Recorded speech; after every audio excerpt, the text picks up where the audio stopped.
আমি ভীষণ ক্লান্ত। আপনারা প্লিজ আমাকে কেউ হেল্প করেন, মানে বুদ্ধি দেন যে আসলে আমার কি করা উচিত। এই প্লিজ।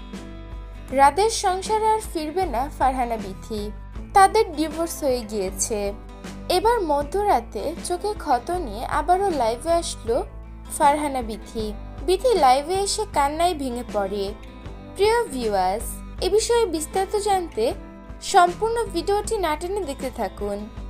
একটা সম্পর্ক গড়তে যতটুকু না সময় লাগে, ভাঙতে 1 সেকেন্ডও সময় লাগে না।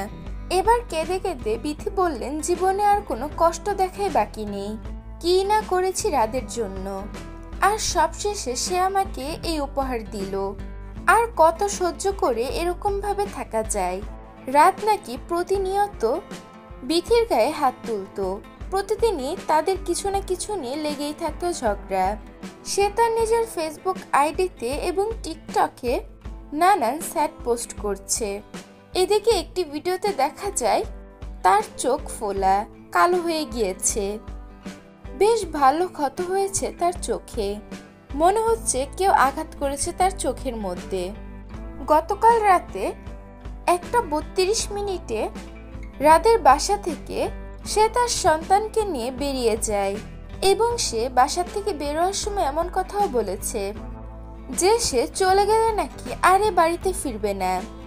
তার কিছুক্ষণের মধ্যেই সে স্টোরি দিয়েছিল ফেসবুকে যে রাদের সাথে নাকি বিথির ডিভোর্স হয়েছে।